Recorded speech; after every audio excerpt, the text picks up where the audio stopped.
Every time there's a serial killer in fiction, they must wield a weapon that's just as intimidating as the wielder itself. Leatherface, the Texas Chainsaw Masochist, and Michael Myers, the Midwest Boogeyman. I'm one fish mob, and it's my job to see who would win in a fight. Leatherface, amongst one of the most recognizable slashers in horror history, and is considered to be the grandfather of all slasher movie serial killers. But before he was the serial killer we know today, he was simply known as Thomas. Thomas was born at the Blair Meat Company, a slaughterhouse where his mother worked, and had the unfortunate luck of his mother dying after giving birth to him. Her boss, not caring about the infant, left Thomas to die in a dumpster. He was eventually taken in by the Sawyer family, also called the Hewitt family in some films, and is raised like one of their own. Ironically, the family themselves also worked at the Blair Meat Company, where he was born at.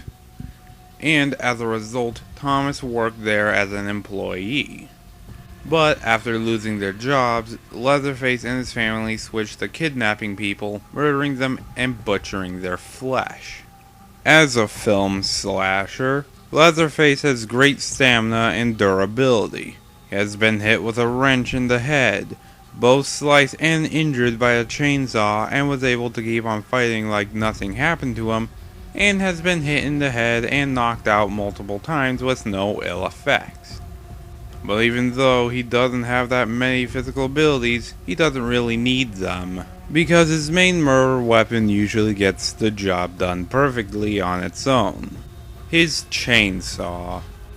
This sword with a moving blade, even though it's not supernatural, is far more powerful and effective than a normal chainsaw. It can cleanly cut through wood, fabric, flesh, bone, and even car doors with relative ease, and can function perfectly even after being completely submerged underwater. But his chainsaw has had trouble getting started and could quickly run out of gas. What he lacks in physical abilities, he definitely makes up for in feats and strengths. He has killed a total of 22 innocent victims, has fought and defeated Jason Voorhees, out of pure luck of course, survived being stabbed in the gut with a chainsaw, and survived being blown up by a grenade point blank. But for every strength he has a weakness. He is simple-minded and is completely under the control of his family. He can easily be killed and have parts of his body cut off.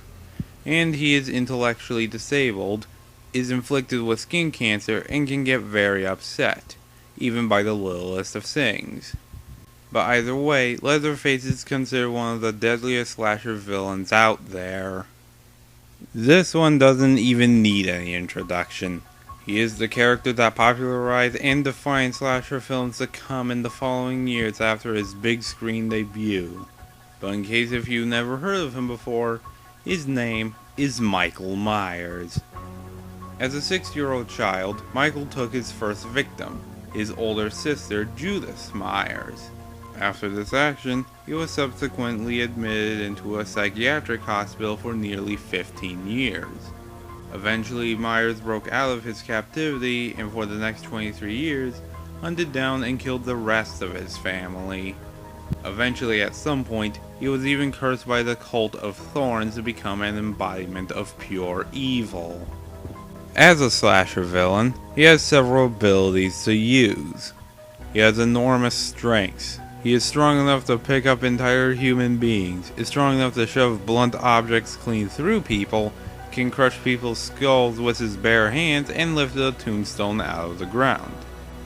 He is virtually immortal thanks to his ability of regeneration. But he doesn't just rely on his strength and immortality.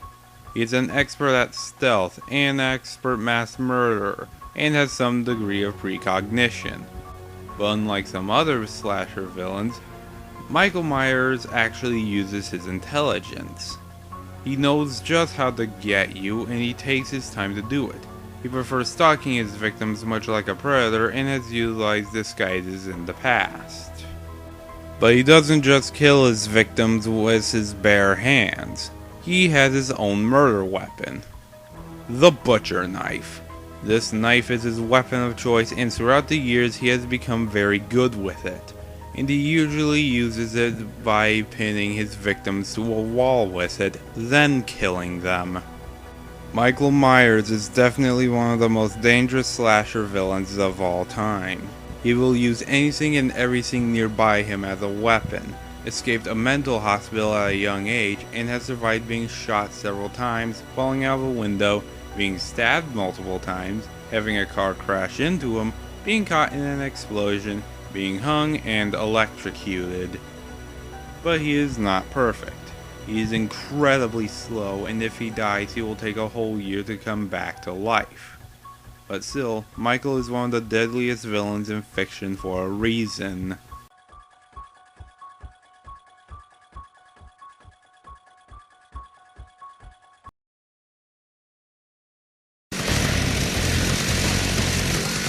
Fight!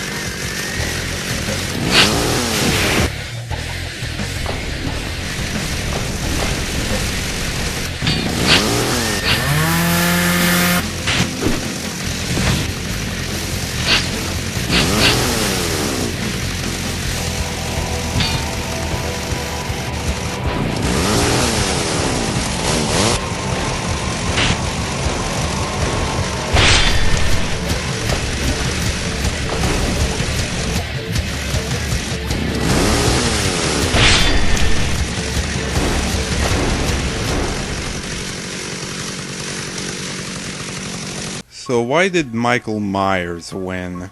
Well, Leatherface certainly had a more devastating weapon and has defeated Jason Voorhees, but in the end, Michael Myers held the advantage in almost every other regard.